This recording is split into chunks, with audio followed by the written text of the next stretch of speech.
Today we are going to discuss the Unit 3. Unit 3 name is Profitability Analysis and Analytical Issues. It broadly contains two things.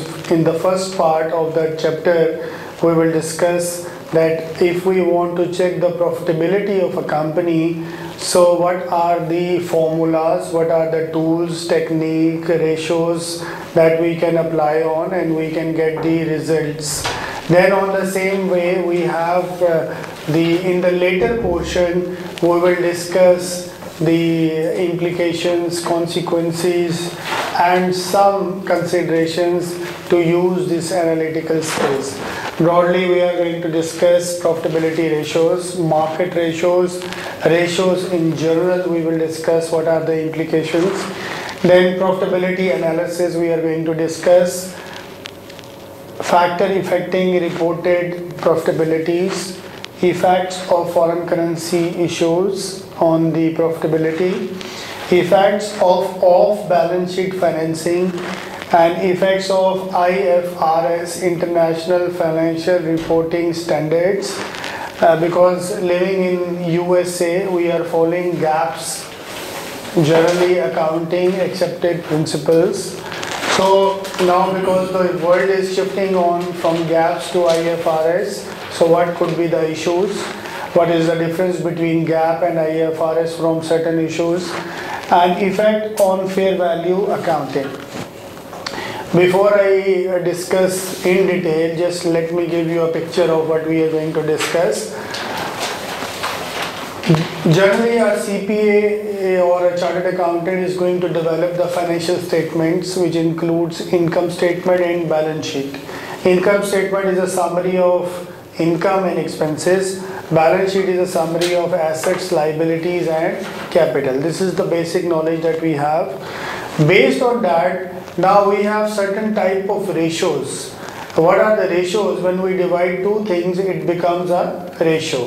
When we take assets, we divide it by liability, it becomes a ratio. Now, we have to divide the balance sheet items and income statement items into with each other. And we should translate this division into a meaningful analysis. Sometimes we have to check a company is financially sound. They have enough cash with them. So we check the liquidity ratios. What is liquidity? Liquidity is the power to convert the cash, convert the asset into a cash. The more liquidity you have, more rich and more you have money in your pocket. So if you want to see the company is able to pay the long-term obligations, we have to check the gearing and the financial leverage of the company. Same way, today we are going to discuss the ratios which are concerned with the profitability, that how much profit we are making on while we are selling or adding margin on our products, right? So there are certain kind of formulas. Then we have to see the market ratios. What is a market ratio? For a listed company, when you go in the stock exchange, you have a share. Now a share has a market value, it has a book value. What is book value? Book value is the accounting value.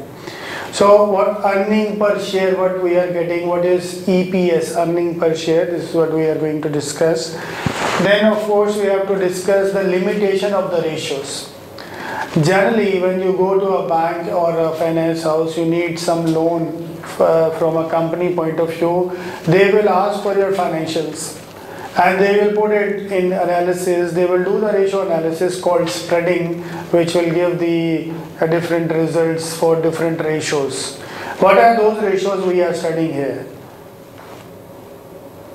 One of the ratio is profitability ratio.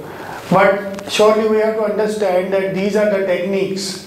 Like if you go to a doctor, he prescribe you certain tests like blood test or the sugar test or this blood pressures, and they give you one report. This is just an analysis based on scientific reasoning, logics that you can be very, you can sustain in your condition.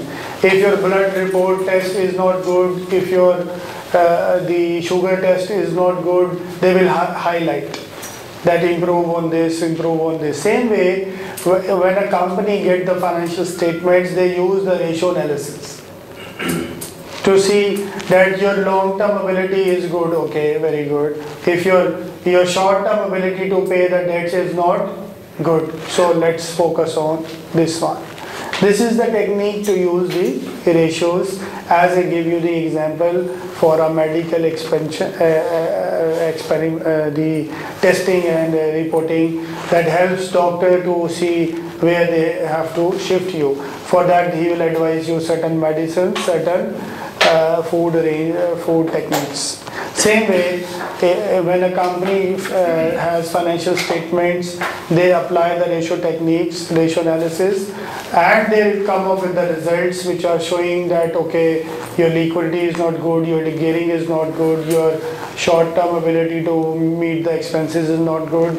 So they will advise you the way to cure from it. In ratios, generally they are based on cost. Means if you bought something in 2001, so it's coming state on the historical cost, but maybe the market value is different, so ratio will be misleading in this case.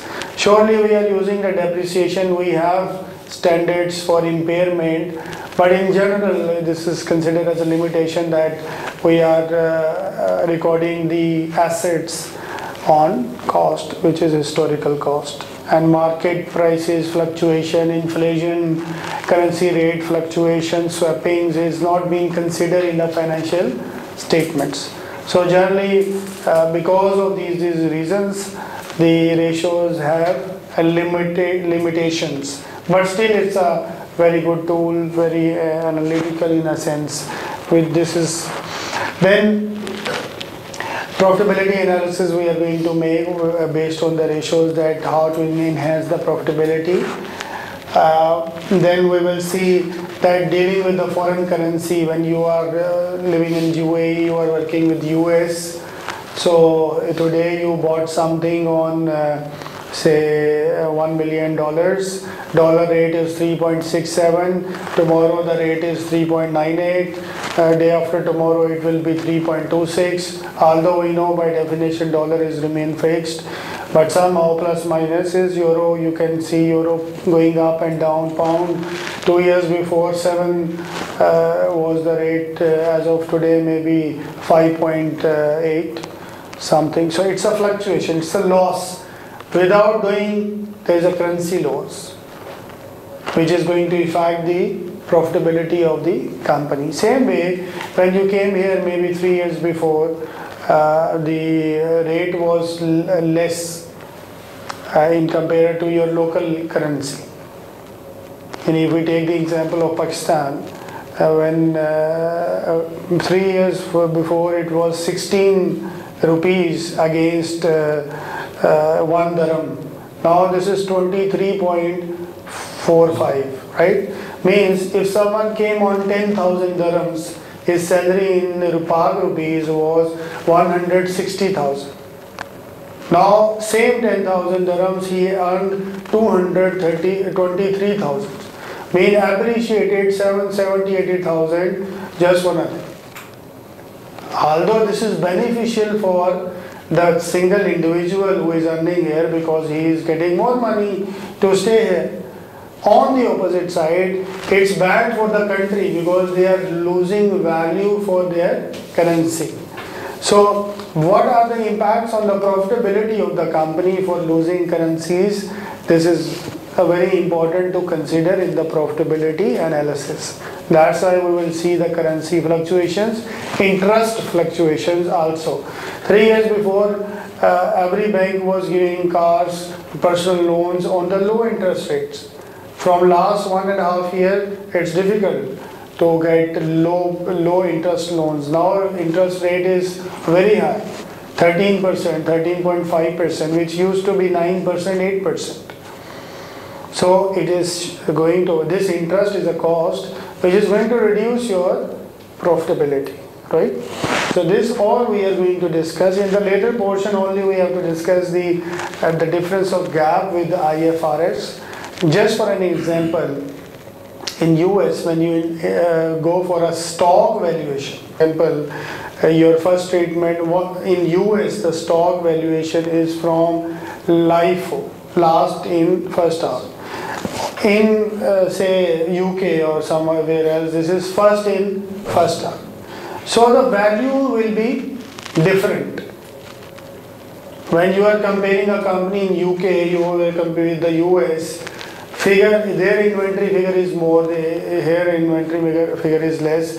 So surely analysis result is going to change. Right?